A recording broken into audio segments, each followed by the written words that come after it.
Alhamdulillah. Alhamdulillahi wa kafa wa salamun ala ibadihi alladhina istafa. Amma ba'd. Fa'a'udhu billahi minash shaitanir rajim. Bismillahir rahmanir rahim. Wa ma khalaqtul jinna wal ins illa liya'budun. Sadaqallahu maulana al-azim.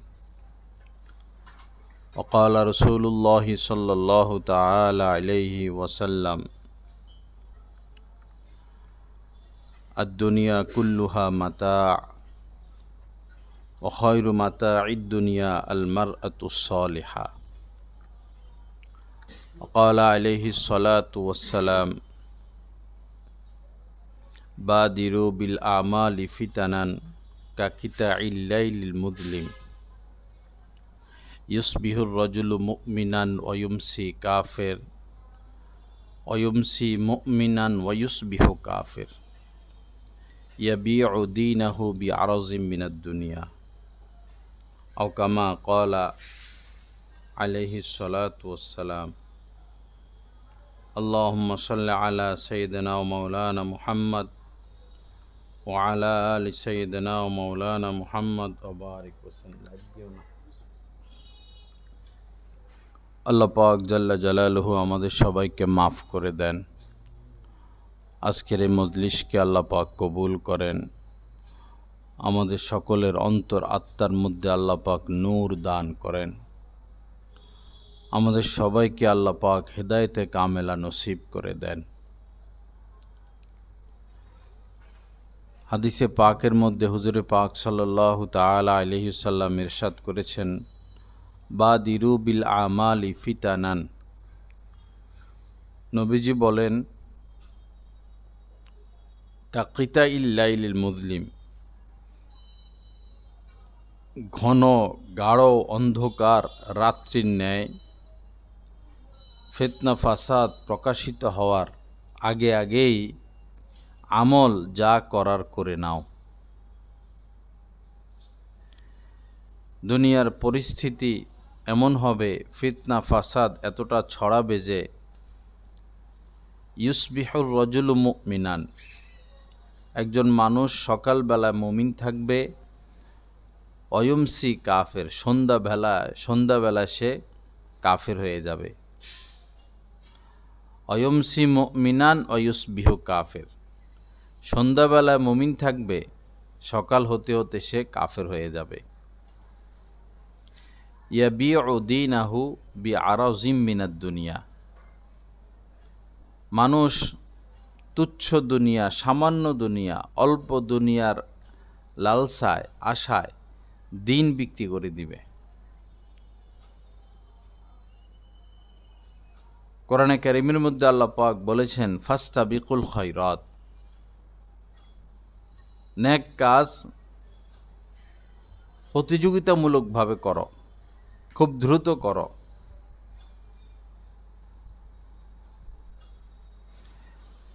এমন সময় আসবে যে ব্যক্তি জীবনে নেক কাজ করার মতো তেমন সুযোগও থাকবে না।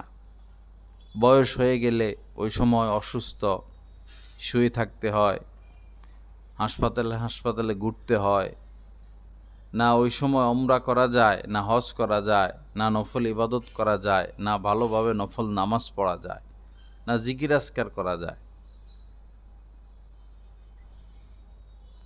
এমন পারিবারিক পেরেশানি এত বাড়ে যে এক পর্যায়ে সে ইবাদত বন্দেগীও করার সুযোগ পায় না।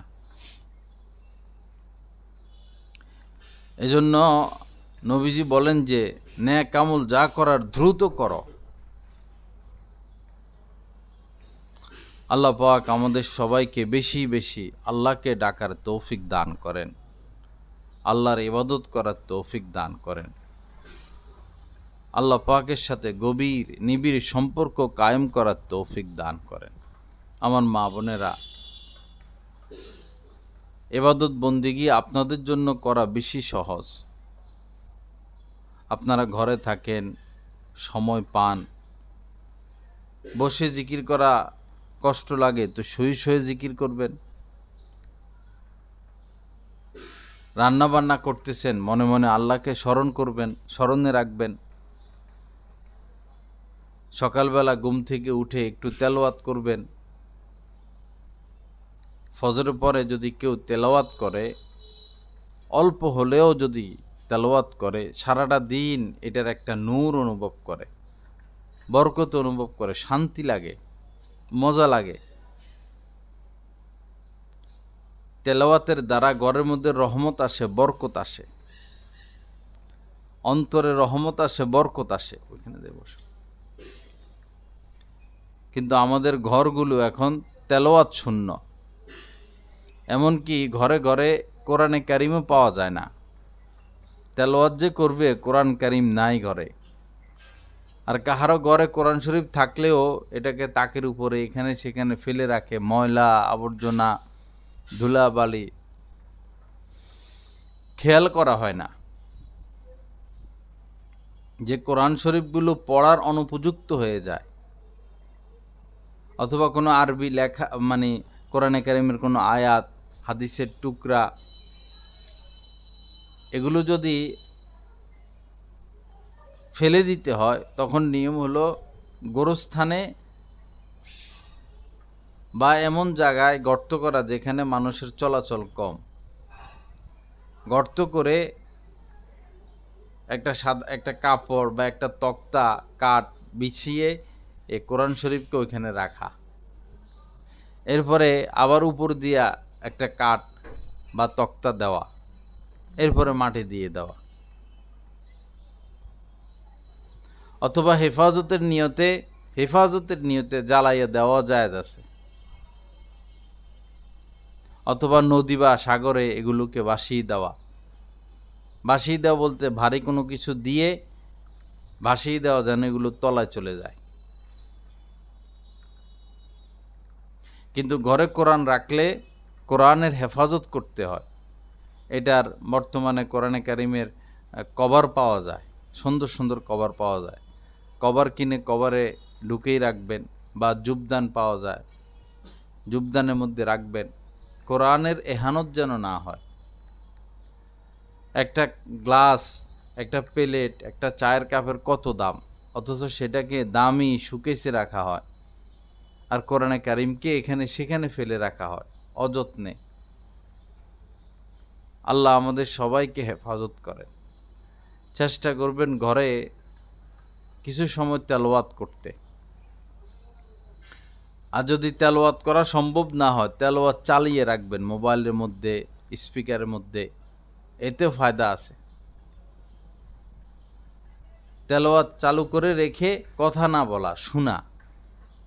যতক্ষণ শুনতে মন চায় শুনবেন, কিন্তু কথা বলা যাবে না। কথাও বলবো, মাঝে মধ্যে কথা বলবো, মাঝে মধ্যে খাবো, আবার তেলাওয়াতও শুনবো, এরকম যেন না হয়। 5 মিনিট হোক, 10 মিনিট হোক, একদম চুপ থেকে শোনা। আল্লাহ পাক সহি বুঝ দান করেন। এমন কাজ করতে হবে যেন আমার জীবনে, আমার সন্তানদের জীবনে, আমার পরিবারের মধ্যে রহমত আসে, বরকত আসে। রহমত বরকতে আসতে বাধা প্রদানকারী কোনো কাজ না করা। যেমন ঘরের মধ্যে হাদিসে আসছে, হাদিস শরীফের মধ্যে এসেছে, লা তাদখুলুল মালাইকাতু বাইতান ফিহি কালবুন ওয়ালা তাসাউইর।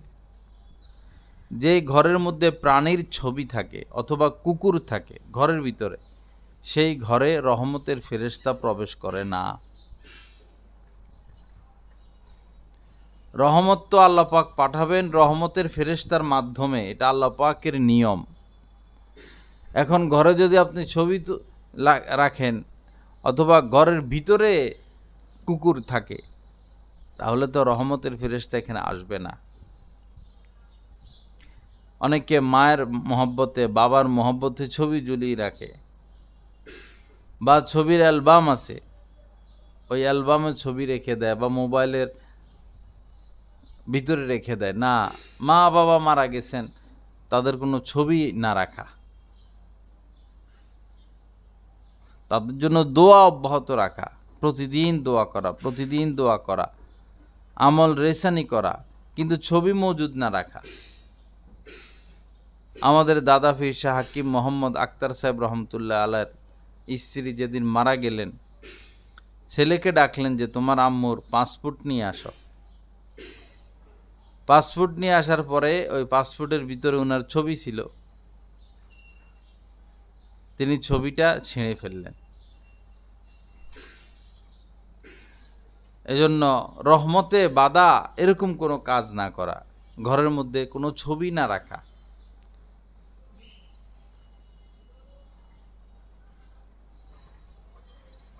এরপরে যে সমস্ত বিষয় নবীজি লানত করেছেন, এ সমস্ত বিষয় থেকে বিরত থাকা। যেমন ছবি তুলনেওয়ালাদের প্রতি লানত করেছেন, লানা রাসূলুল্লাহিল মুসাউবিরিন, যারা বিনা প্রয়োজনে ছবি তুলতেই থাকে তাদের প্রতি নবীজি লানত করেছেন। কেউ আইডি করবে, পাসপোর্ট করবে, তখন তো ছবি তুলতে হবে, কিন্তু বিনা প্রয়োজনে ছবি তোলা, মোবাইল ভরে রাখা, মোবাইলে প্রোফাইলে স্ক্যানে ছবি রাখা, এগুলো নিষেধ, এগুলো হারাম, এগুলো না করা চাই।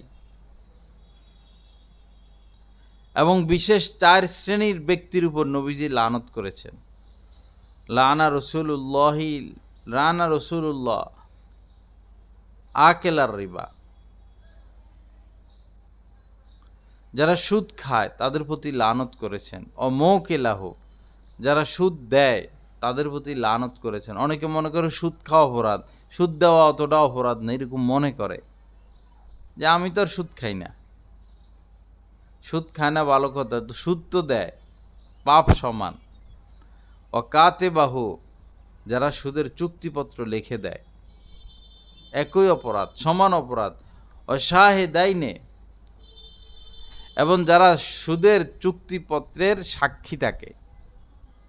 আপনি কেন অনেকে মনে করে সাক্ষী থাকলে আর কি হয়, কাগজে একটু লিখে দিলে কি হয়। সুদ খাওয়া যেমন অপরাধ, সুদের সাক্ষী দেওয়া ওরকমই অপরাধ, সুদের কাগজপত্র লিখে দেওয়া ওরকমই অপরাধ, সুদ দেওয়া অপরাধ। এই 4 শ্রেণীর যে কোনো এক শ্রেণীর অন্তর্ভুক্ত হওয়া থেকে আমরা নিজেকে বাঁচাবো। আপনার স্বামীকে বলবেন, আপনার সন্তানকে বলবেন যে 3 বেলা খায়া থাকতে না বললে আমরা 2 বেলা খেয়ে থাকব। 2 বেলা যদি খাদ্য না জোটে 1 বেলা খেয়ে থাকব। মাছ গোশত যদি নসিব না হয় ডাল ভাত খেয়ে বেঁচে থাকব, কিন্তু আমরা সুদ খাবো না, হারাম খাবো না। হারামের প্রতি একটা ঘৃণা আমাদের ভিতরে আনা উচিত। আমাদের মুসলমানরা ঘরে ঘরে এখন সুদ চালু হয়ে যাচ্ছে। ভৈরবের বেশিরভাগ ব্যবসায়ীরা, 90-95% ব্যবসায়ীরা সুদের সাথে লিপ্ত, বেপরোয়া। এমন মানুষ সুদ খায়, এমন মানুষ ব্যাংকের থেকে সুদ উঠায়, সিসি উঠায়, যার অভাব অনটন নাই, শুধুই লোভের কারণে। অনেক মহিলারাও সুদ দেয়, স্বামী বিদেশে থাকে, টাকা পয়সা পাঠায়, সে টাকা জমায়া সুদ দেয়। উপায় থাকবে না। ইয়া আইয়ুহাল্লাযীনা আমানুত্তাকুল্লাহ, আল্লাহ পাক বলেন, হে ঈমানওয়ালারা, আল্লাহকে ভয় করো। ওয়াযারু মা বাকিয়া মিনার রিবা, এবং সুদের সামান্য যদি কিছু থাকে, সুদের যা আছে সব ত্যাগ করো। ইন কুনতুম মুমিনিন, যদি তোমরা মুমিন হও। ফা ইল্লাম তাফআলু, যদি সুদ সম্পূর্ণভাবে ত্যাগ না করো, ফাযানু বিহারবিম মিনাল্লাহি ওয়া রাসূলিহি, তাহলে আল্লাহ এবং তার রাসূলের সাথে যুদ্ধের প্রস্তুতি নাও। আল্লাহ এবং আল্লাহ রাসূলের পক্ষ থেকে যুদ্ধের ঘোষণা জেনে নাও। উপায় থাকবে না। আল্লাহ পাক সুদ থেকে, ঘুষ থেকে, দুর্নীতি থেকে, অন্যায় থেকে, অবিচার অত্যাচার থেকে, জুলুম নির্যাতন থেকে আল্লাহ পাক দয়া করে আমাদের সবাইকে হেফাজত করেন, সবাইকে মাফ করেন। তো এই রহমত প্রাপ্ত না হওয়ার আরেক বড় কারণ এই চারটা।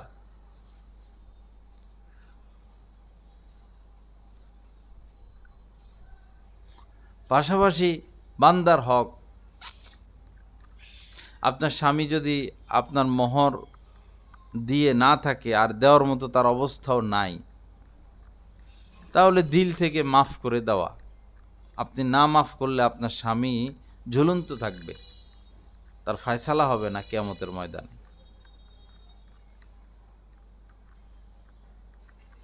বান্দার হক বড় কঠিন। ইগফারু লিশ-শাহীদি কুল্লু যামবিন ইল্লা দাইন। নবীজি বলেছেন, যে আল্লাহর রাস্তায় জিহাদ করতে গিয়ে শহীদ হয় তার সমস্ত গুনাহ আল্লাহ পাক মাফ করে দেয়, ঋণ ব্যতীত, বান্দার হক ব্যতীত। খামখেয়ালি কারো থেকে 5,000 টাকা ঋণ আনছে, দিমু দিচ্ছি, 500 টাকা ঋণ আনছে, দিমু দিচ্ছি, গুরুত্ব নাই। দোকান থেকে 1 কেজি তেল আনছে বা 1 কেজি লবণ আনছে, দিমু দিচ্ছি, দেয় না। যদি এই অবস্থা আপনার মৃত্যু হয়ে গেল, এখন তো কেউ জানে না আপনি যে দোকান থেকে 500 টাকা আনছেন, কারো থেকে 5,000 টাকা ঋণ নিছেন। লেনদেন মিটাইয়া পরে ঘুমানো। আপনার হাতে 500 টাকা আছে, এটা ও আরেকজনের, পৌঁছাইতে পারেন নাই, লিখে রাখবেন কাগজে, লিখে টাকার মধ্যে রাবার দিয়ে লাগিয়ে রাখবেন যে এই টাকার মালিক অমুক। আপনার ভাই আপনার কাছে কিছু টাকা রাখছে, আপনি এই টাকা আলাদা রাখবেন এবং ওইখানে কাগজে লিখে রাখবেন এটা আমার ভাইয়ের টাকা। আপনি কারোর কাছে পাবেন, এটা লিখে রাখবেন। আপনার কাছে কে কে পাবে লিখে রাখবেন। ওসিয়তনামা সাহাবায়ে কেরাম সাথে রাখতেন। ওসিয়তনামা ছাড়া সাহাবায়ে কেরাম ঘুমাইতে পারতেন না। আমরা শুধু ওসিয়ত করি বাচ্চাদেরকে, ভালো করে পড়ালেখা করো, টাকা পয়সা কামাও, ইস্টাবলিশ হও, ধনী হও, আরো ভালো করে পড়ো, শুধু এগুলো ওসিয়ত করি। নিজের জন্য ওসিয়ত করি না যে আমি মারা গেলে মাঝে মধ্যে আমার কবরের পাশে যাইও, সপ্তাহে একবার আমার কবরের পাশে যাইও, আমার কবর জিয়ারত করো, আমার নামে দান সৎকা করো, 5 ওয়াক্ত নামাজ পড়ো, সহি শুদ্ধভাবে কোরআনে কারীম শিখো, তোমার বাচ্চাদেরকে দিন শিখাইবা, মাদ্রাসায় পড়াইবা। এগুলো মা বাবা সন্তানদেরকে ওসিয়ত করে না। আল্লাহ পাক সহি বুঝ দান করেন। ছোটবেলা থেকে এই পর্যন্ত যদি বান্দার কোনো হক নষ্ট করে থাকেন, এগুলো তাদের থেকে মাফ নিয়ে নেবেন। এগুলো আল্লাহ মাফ করবে না, সাধারণত এটাই নিয়ম।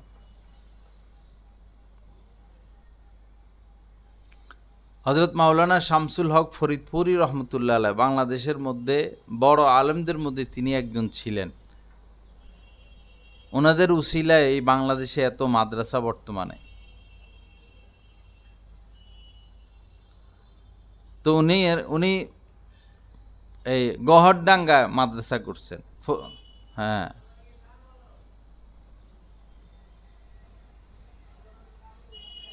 তো মাদ্রাসার মধ্যে মাহফিল, বাৎসরিক মাহফিল, পুরা মাদ্রাসা পরিষ্কার করতেছে। একটা লাউ গাছ ছিল, লাউ ধরতে ধরতে এখন আর লাউ ধরে না, কিন্তু কিছু পাতা আছে, কাঁচা পাতা। মাহফিল হিসাবে মাদ্রাসা পরিষ্কার, তো লাউ গাছটা তুলে ফেলছে, কেউ তুলে ফেলে রাখছে।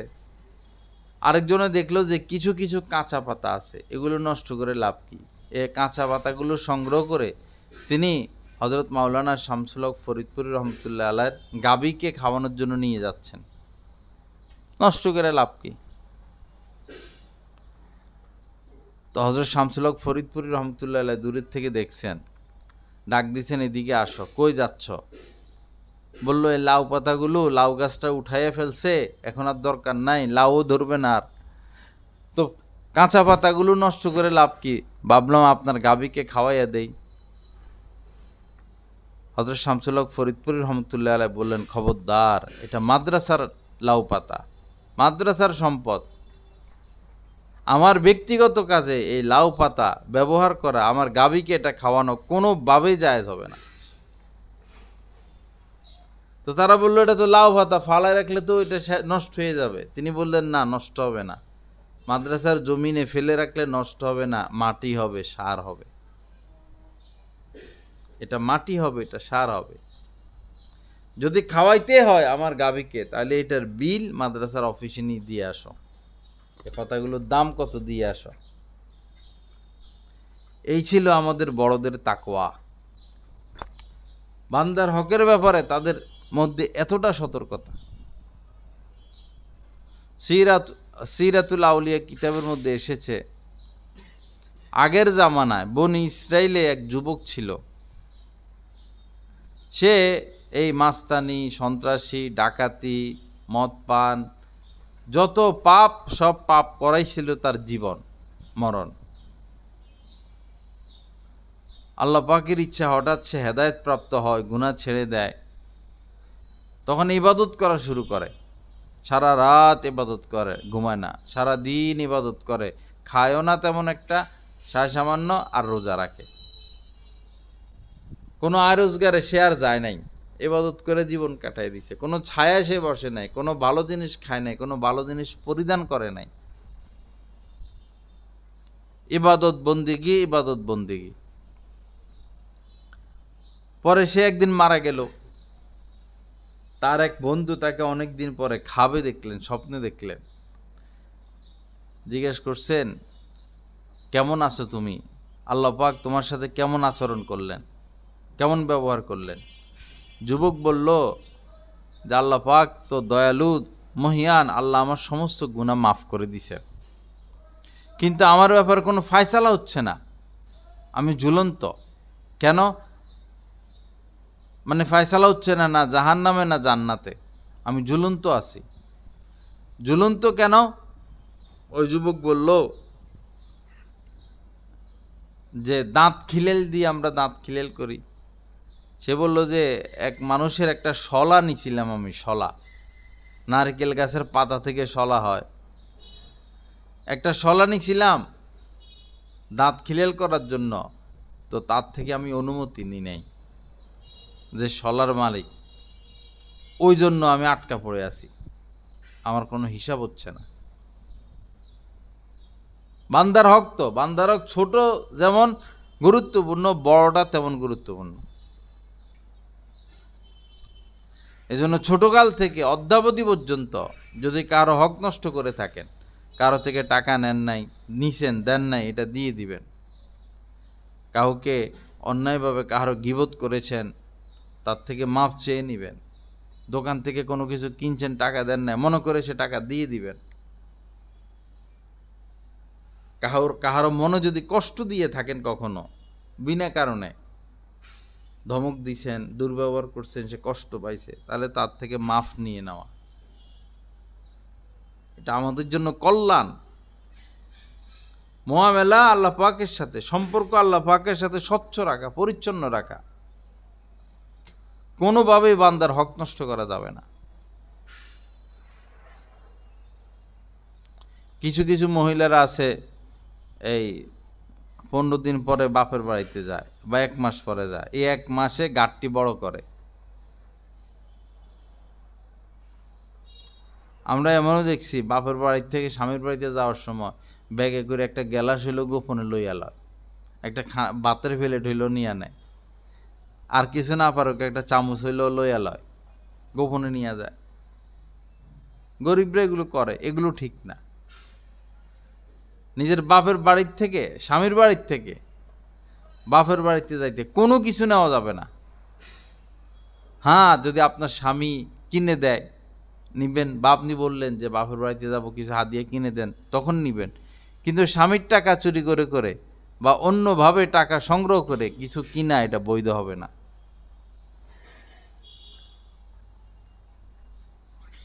হাত্তাকে ভিক্ষুক আইছে, আপনি ভিক্ষা দিবেন, তো একসাথে অনুমতি নিয়ে নেবেন যে আমি ভিক্ষুকটিকে আসলে ভিক্ষা দিব আপনার মাল থেকে, সম্পদ থেকে, আমাকে অনুমতি দিয়ে রাখেন। হ্যাঁ, মা বাবার জন্য নেওয়া যাবে স্বামীর অনুমতিতে, কারণ সম্পদটা তো স্বামীর। আল্লাহ পাক তৌফিক দান করেন বান্দার হক থেকে বাঁচার তৌফিক দান করেন। এই যে ভৈরব বাজারে অনেক মহিলারা এগুলো বলা বলি করে, পরে আমরাও শুনি বিভিন্ন মাধ্যমে, 2-3 মহিলা একটা দোকানে ঢুকে এটা কত, এটা কত, ওইটা কত, ওইটা নামান তো, 6 নম্বরটা দেখান তো, আর কি কালার আছে, হলুদ কালার, আচ্ছা হলুদ কালারটা দেখান তো কইলেও বেড়া যায়া ঘুরা দেখায়, আর এই ফাঁকে জামা বোরকার ভিতরে ঢুকায় ফেলে। কিছু কিছু মহিলা আছে কামে এটা, অন্য মহিলার সাথে আসবে, আইসা এই শুধু কাপড় চুরি করবে, বাচ্চা জামা বোরকার ভিতরে ঢুকায় ফেলে, জুতা ঢুকায় ফেলে। কেউ না দেখুক, আল্লাহ দেখছেন। কাল কিয়ামতের ময়দানে এটা গলার মধ্যে দেওয়া হবে, একদম গলা, যে যা চুরি করবে আত্মসাৎ করবে এগুলো গলায় ঝুলিয়ে দেওয়া হবে। এই অবস্থা কিয়ামতের ময়দানে আপনি উঠবেন, তখন সবাই দেখবে যে দেখছো জুতা চুরি করছে, 3 পিস চুরি করছে, স্বামীর বাড়ির থেকে চুরি করে প্লেট নিয়ে আইছে, চামচ নিয়ে আইছে বাপের বাড়িতে, মার্কেট থেকে এটা চুরি করছে। সেদিন তো কোটি কোটি মানুষ আপনাকে দেখবে, সেই দিনের লজ্জা কোথায় লুকাবেন? আল্লাহ পাক বান্দার হকের ব্যাপারে আমাদেরকে সতর্কতা নসিব করে। অনেক মহিলা আছে রিক্সায় উঠে, ভাড়া 30 টাকা, তো 20 টাকা দেয়, ওই বেটা মানে না, আর মহিলারা ওই 20 টাকা দিয়ে আর অপর করে বাসায় চলে যায়। নিলে নাও, না নিলে নাই, এরকম করবেন না। রিক্সায় উঠার আগে কথা ফাইনাল করে নেবেন, ভাই কত ভাড়া ফাইনাল করবেন। পুরাইয়া নিনি কয়, পুরায় ভাড়া কত নির্ধারণ করে নেবেন। আর যদি উঠে যান নির্ধারণ করা ছাড়া, তাহলে সে যেটা বলে এটা দিতে হবে, এটা হলো মাসালা। এজন্য নির্ধারণ করে উঠা, গরিবের হক নষ্ট না করা।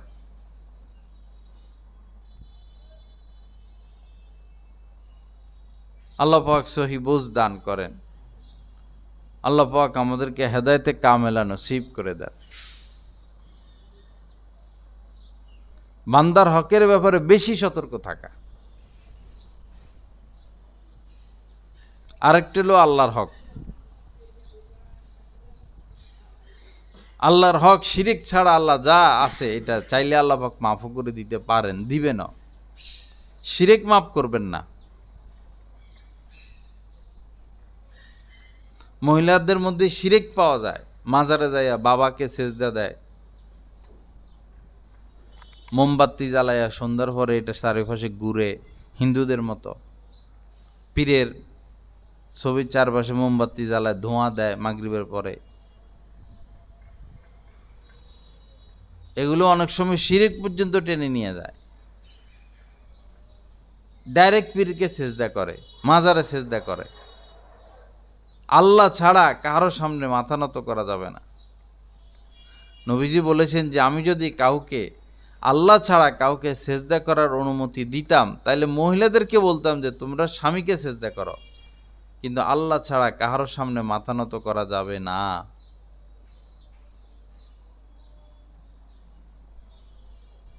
আল্লাহ পাক জাল্লা জালালু আমাদেরকে গুনাহমুক্ত জিন্দেগি নসিব করেন।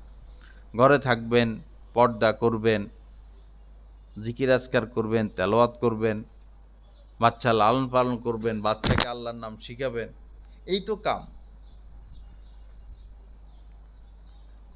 কারো সন্তান যদি দিনদার না হয়, তার চেয়ে সর্বনাশা হতভাগা আর কেউ নাই। সর্বহারা, বাংলাদেশের দল একটা আছে সর্বহারা।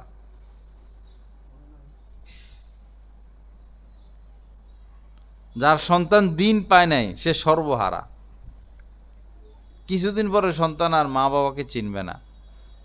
যখন সন্তানের চাকরি বাকরি হবে, আয় রোজগার হবে, তার বিবি বাচ্চা হবে, আর সে মা বাবাকে চেনে না। এই মাঝে মধ্যে পত্রিকা আসে, বুড়া মা তারে বস্তায় ঢুকাইয়া ঢাকা শহরে মিরপুরে রাস্তার পাশে থুয়ে চলে গেছে। আর মহিলা মানুষ বাসাও চিনে না, নাম্বার টাম্বারও বলতে পারে না, কি উপায়? বাচ্চা হইলে না মানুষ নিয়ে পালে, বুড়ি বেডি এটিরে পালবো কে? এর সারাদিন ওষুধ খাওয়াইতে হইব। সন্তানকে দিন শিখানো, তাদেরকে ভালোবাসা দেওয়া, সন্তানকে পাশে রাখা, তখন তারা মহব্বত শিখে। গতকালকে আমাদের মাদ্রাসার একটা বাচ্চা মারা গেছে।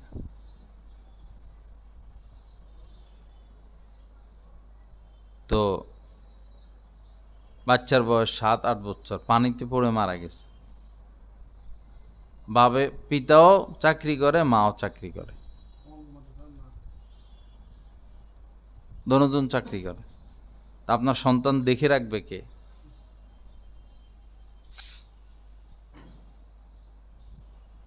আপনাকে তো আল্লাহ চাকরি দিয়েই দিছে। আল মারআতু রাইআতুন আলা বাইতি যাওজিহা ওয়া ওয়ালাদিহি, এটা আল্লাহ চাকরি। আল্লাহ নারীদেরকেই চাকরি দিচ্ছেন।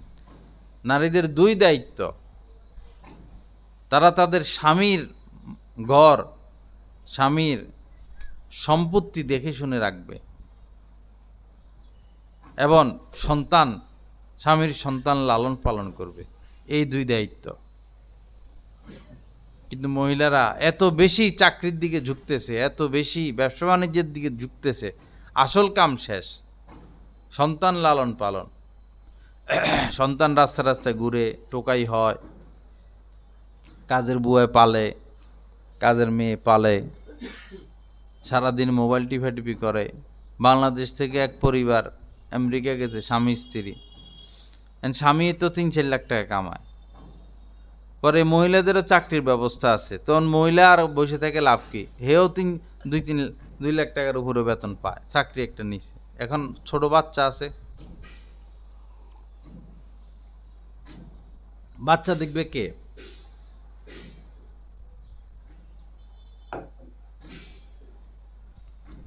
তো এরা কি করছে, এই ছোট বাচ্চা অফিসে যখন যায়, এরা স্বামী স্ত্রী তখন থাকে ঘুমে।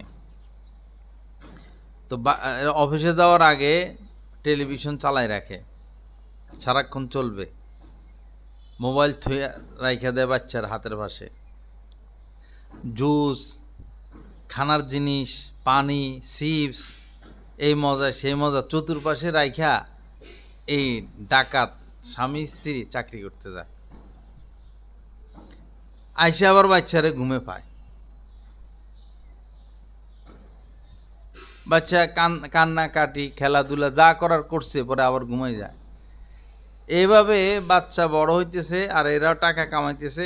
পরে এক পর্যায়ে দেখা গেল বাচ্চা যখন বড় হয়েছে, এখন বোবা, কথা কইতে পারে না, কথা শিখে নাই, কথা শিখে নাই, না মাতৃভাষা শিখলো, না ইংরেজি শিখলো, না কি শিখলো।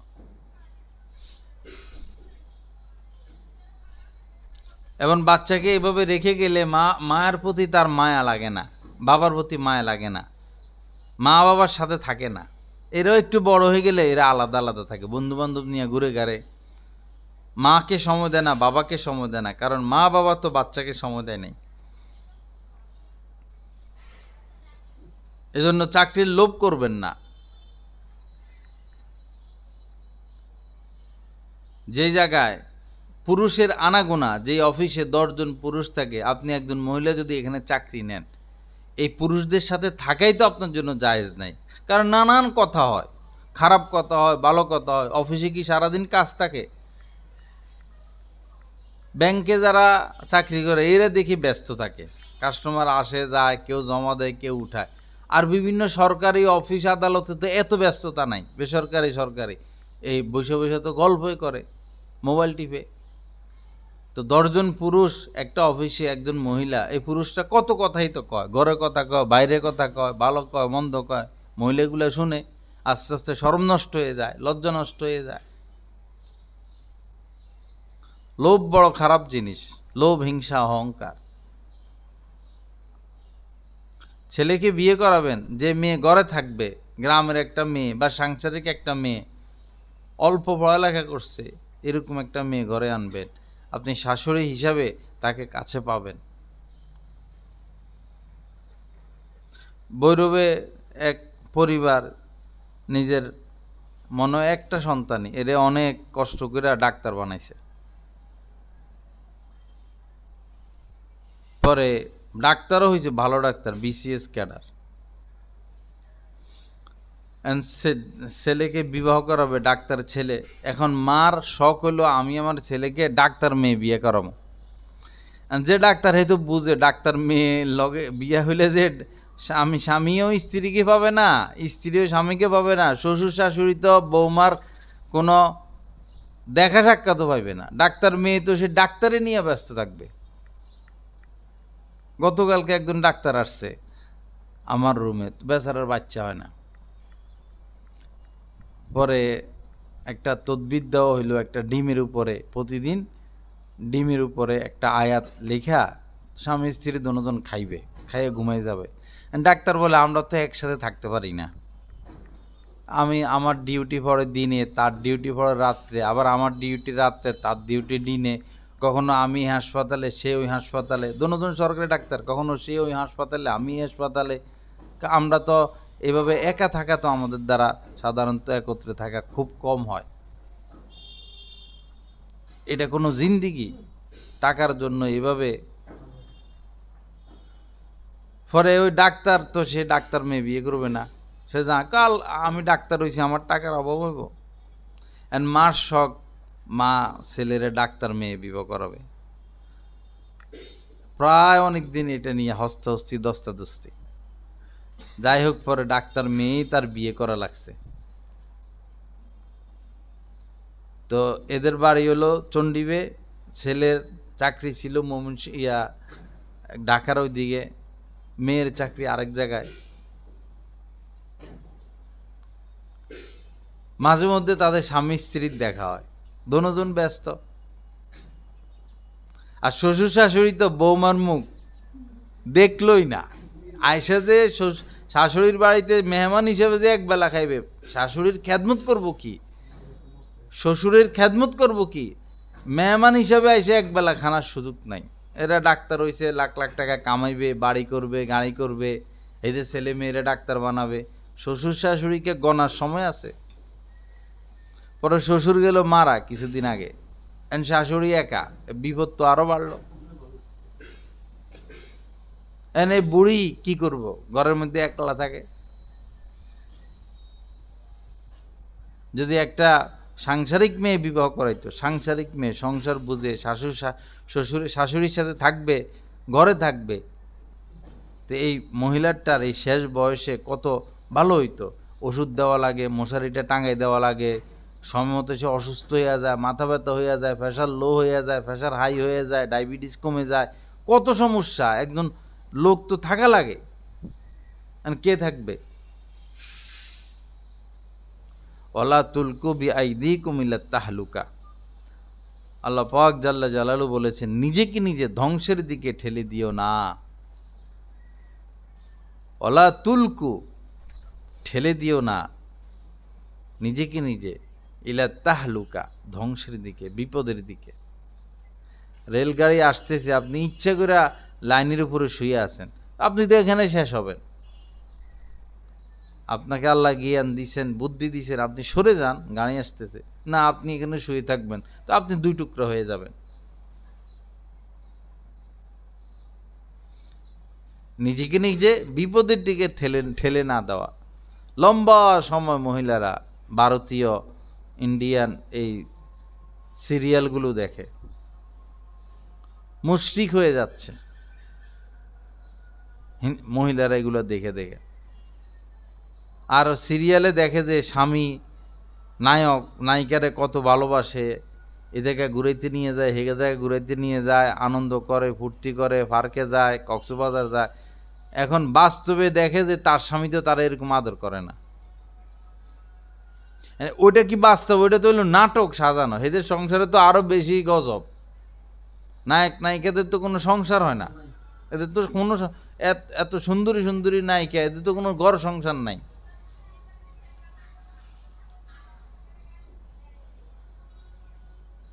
এই পরে স্বামীর সাথে ঝগড়া করে।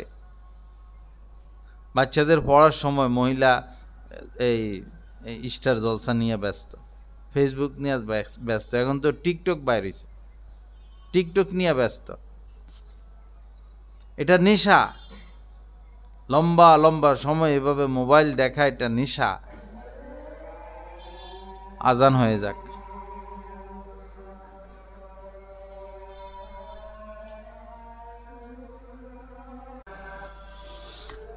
আল্লাহ পাক জাল্লা জালালুহু আমাদের সবাইকে মাফ করে দেন। আল্লাহ পাক আমাদেরকে পূর্ণ ইসলাম নসিব করে দেন। যা হোক, মা বোনেরা, লোভ করবেন না। লোভ বড় ভয়ঙ্কর।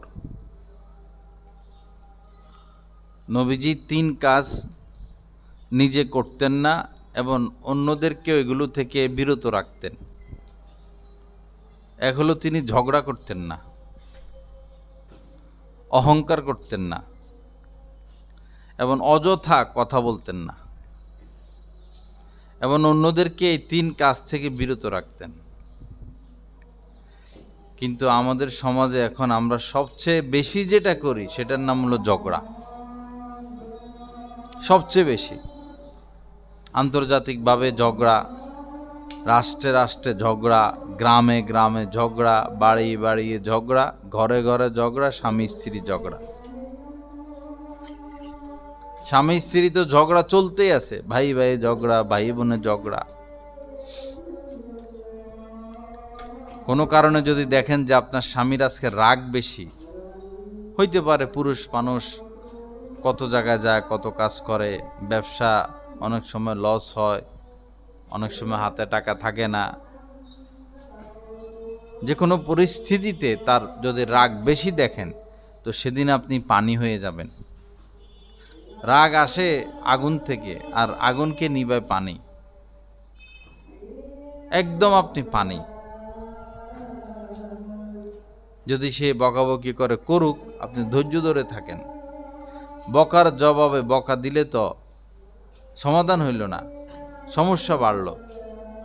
আপনাকে যদি 2-4টা কথা বলে, আপনার মাকে নিয়ে বলে, বাবাকে নিয়ে বলে, যা বলার বলুক, যা করার করুক, আপনি চুপ থাকেন, সংসারটা বাঁচান। বহু জায়গায় এখন তালাক হয়ে যাচ্ছে, এরপরে আবার ওই তালাকপ্রাপ্ত স্ত্রীকে নিয়ে ঘর করে। 3 তালাক দিয়ে দেয়, আবার তারে নিয়ে ঘর করে। তখন জিনা হয়, সন্তানগুলো জারজ হয়, আজীবন তারা আল্লাহর লানতের মধ্যে বসবাস করে। 3 কথা বলে ফেললে তখন এই স্ত্রী হারাম হয়ে যায়, সে আর স্বামীর সাথে দেখা করতে পারবে না। 3 কথা বলার পরে লুকায় যে না, 1 কথা বলছি, 2 কথা বলছি, এই হয়েছে সেই হয়েছে। তখন মায়া বাড়ায়, দরদ বাড়ায়, তখন আবার সংসার শুরু করে। এগুলো হারাম। স্বামীর মেজাজ গরম, বাস আপনি চুপ থাকেন, ধৈর্য ধরেন। আবার কোনো কারণে স্ত্রীর আজকে মেজাজ গরম হয়, হইতে পারে, তখন স্বামীদের উচিত ধৈর্য ধরা। স্ত্রী যদি 2-4টা কথা বলে, বকাঝকা দেয়, স্বামীর উচিত শুনে থাকা, জবাব না দেওয়া। ঝগড়া নিরসনের এটাই সবচেয়ে বড় সমাধান, চুপ থাকা। মানিক দিয়ে আমরা গেছিলাম মৌটুফি, ঝগড়া থামানোর জন্য। বৈরূপ থেকে অনেক আলেমুলামা গেছেন। আমরা যাইতে যাইতে প্রায় 10:30 11টা, এই সময় ঝগড়া শুরু হয়ে গেছে, হানাহানি মারামারি চলতেছে, মার্ডারও হয়ে গেছে এই ফাঁকে। পরে যাই দেখলাম মহিলারা ইট ভাঙ্গা ভাঙ্গা এই পুরুষদেরকে দেয় মারার জন্য। মহিলারা পিছনের থেকে শেল্টারিং দেয়, সহযোগিতা করে ঝগড়া। লাঠি ছোটা, ইট আগায় দিতে দেখছে।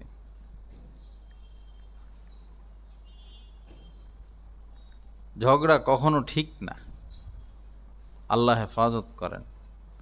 মালউনুন মান দররা মুমিনান আও মাকারাবি।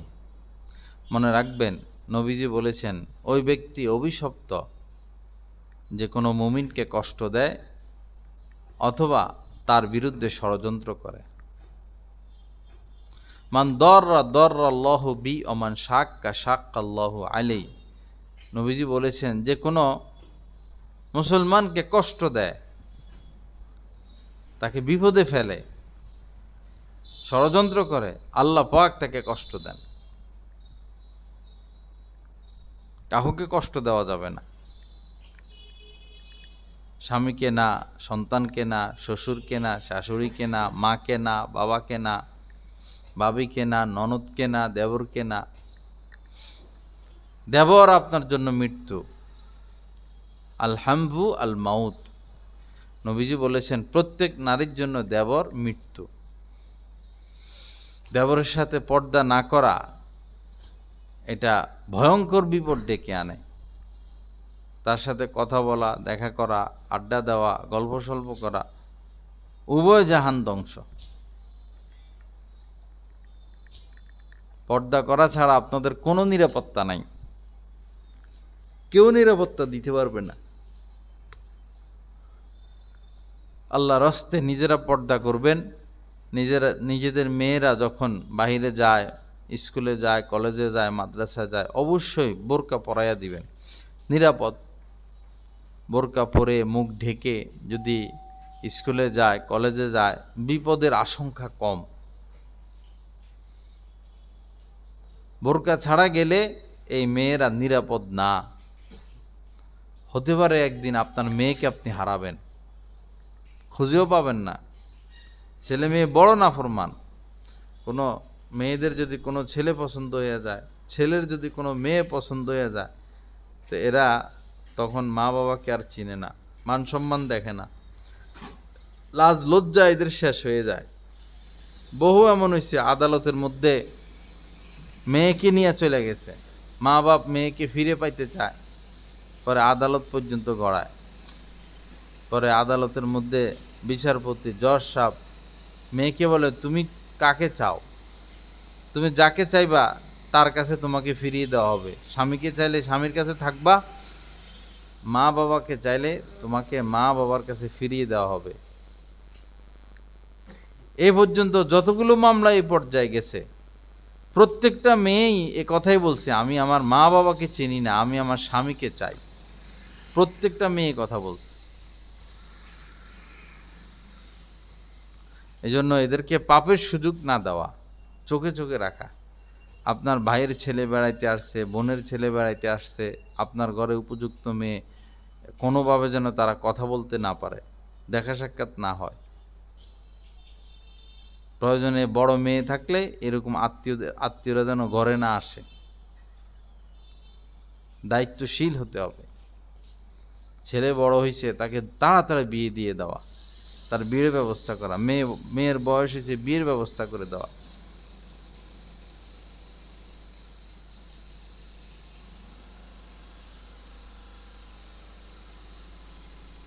আল্লাহ পাক সহি বোঝ দান করেন। আল্লাহ পাক আমাদের সবাইকে দিনের উপর রাখেন, সত্য কথা বলবেন, তখন মনটা সতেজ থাকবে, আল্লাহ পাকের সাথে সম্পর্ক ভালো থাকবে। সত্য কথা বলবেন, কারো গীবত করবেন না, অযথা গল্প স্বল্প আড্ডা এগুলো না করা। বদ মহিলা যারা, ফাসেক মহিলা যারা পরপুরুষের সাথে গল্প করে, আড্ডা দেয়, বোরকা করে না, নামাজ পড়ে না, এই ফাসেকা মহিলাদের সাথে মিশবেন না। ওরা আপনাদেরকে জাহান্নামে নিয়ে ছাড়বে।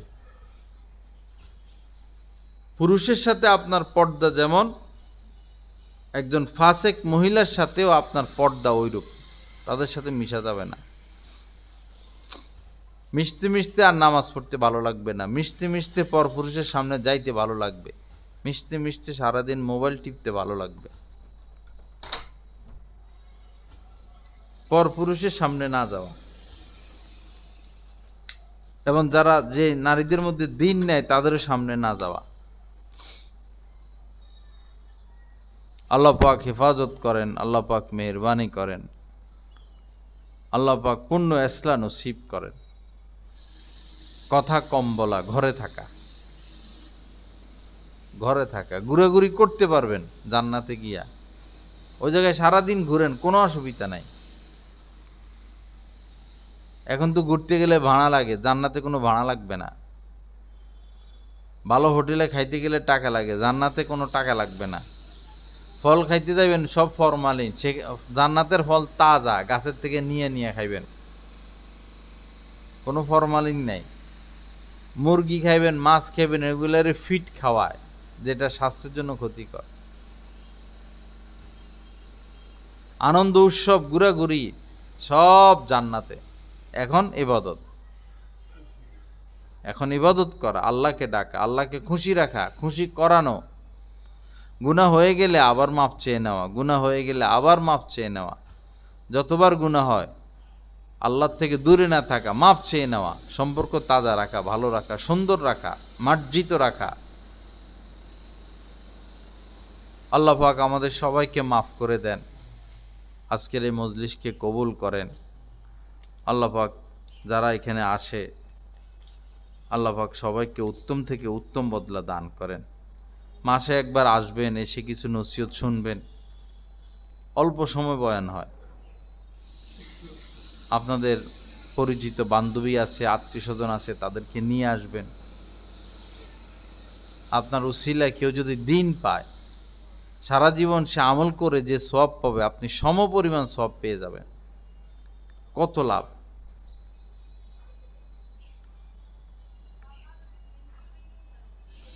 ভৈরবের মধ্যে এরকম মহিলাদের বয়ানের ব্যবস্থা বেশি নেই, এই বাসায় এবং এই বাসামিয়ার বাসায়। নিয়মিত আসবেন, অন্যদেরকে আনার চেষ্টা করবেন। আগামী ডিসেম্বর মাসে 7 তারিখ পরে প্রথম শনিবার, ডিসেম্বরের 7 তারিখে ইনশাল্লাহ প্রোগ্রাম হবে। আর আগামী 12 তারিখ দ্বিতীয় মঙ্গলবার, আজকে 2 তারিখ, 10 দিন পর 12 তারিখ এই বাদশামিয়ার বাড়ি মিনিস্টার ফ্রিজ শোরুমের এই বিল্ডিংয়ের 5 তলায় ইনশাল্লাহ মহিলাদের উদ্দেশ্যে বয়ান হবে, সেখানে যাবেন। আল্লাহ পাক আমাদের সবাইকে তৌফিক দান করেন।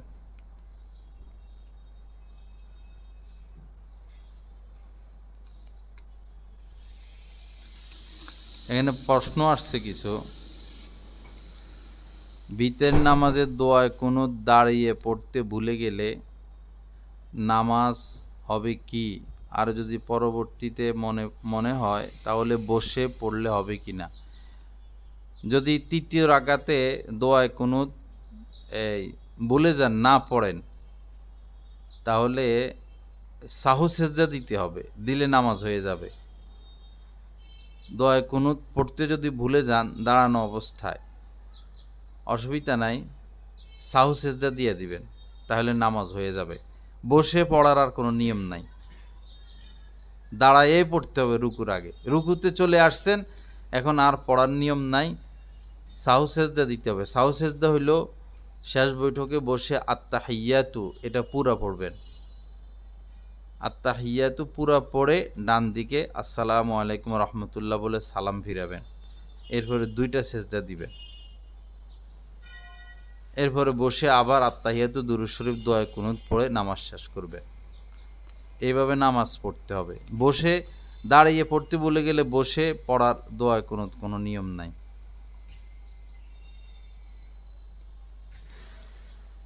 আরেকটা প্রশ্ন হলো, 4 রাকাত নামাজের দ্বিতীয় রাকাতে বেখেয়ালে তাশাহুদ পাঠ পড়তে ভুলে গেলে নামাজ হবে কি?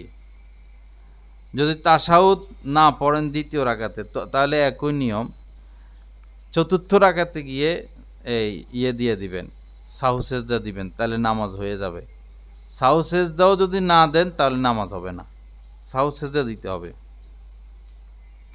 অজু অবস্থায় মাথায় কাপড় না দিয়ে তাসবিহ পড়লে কবুল হবে কি জানতে চাই। মাথায় কাপড় দেওয়া জরুরি না, যদি আপনি আপনার রুমে থাকেন বা যদি স্বামীও থাকে অসুবিধা নাই, পরপুরুষ না হইলে হইল, মাথায় কাপড় না, অজুও লাগবে না, তাসবিহ পড়তে অজুও লাগে না, মাথায় কাপড়ও লাগে না, সর্ব অবস্থায় আপনি তাসবিহ পড়তে পারবেন। এমনকি যদি মা বোনেরা যে অসুস্থ থাকে প্রতি মাসে, ওই অসুস্থ অবস্থায়ও তাসবিহ পড়তে পারবে, আল্লাহকে ডাকতে পারবে, লা ইলাহা ইল্লাল্লাহ জিকির করতে পারবে, যে কোনো দোয়া, ঘুমের দোয়া, খাওয়ার দোয়া, বাথরুমে প্রবেশের দোয়া, এগুলো পড়তে পারবে, জিকির করতে পারবে। বাকি কোরআন তেলাওয়াত করতে পারবে না, নামাজ পড়তে পারবে না।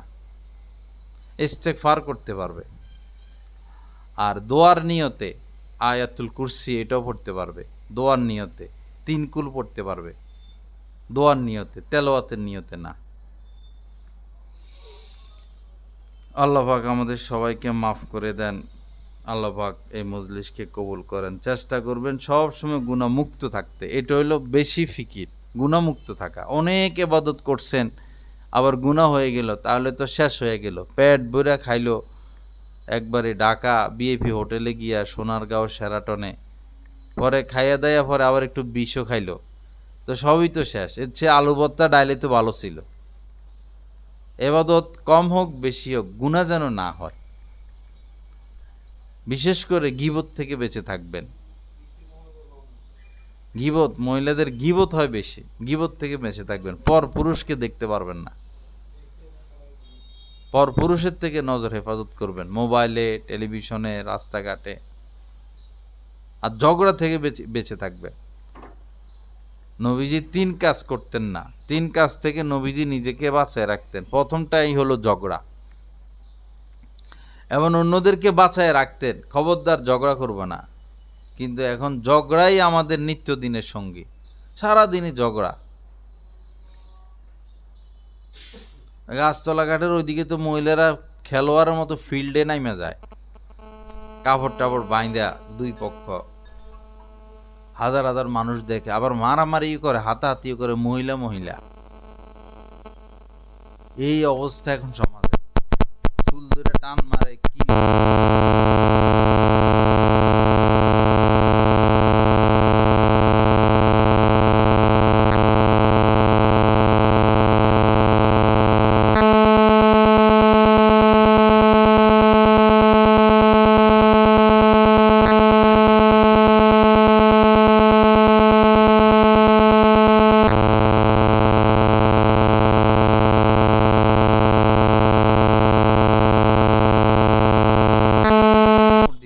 আপনাকে গালি দিছে, আঘাত করছে, যাই করছে, বস ধৈর্য ধরবেন,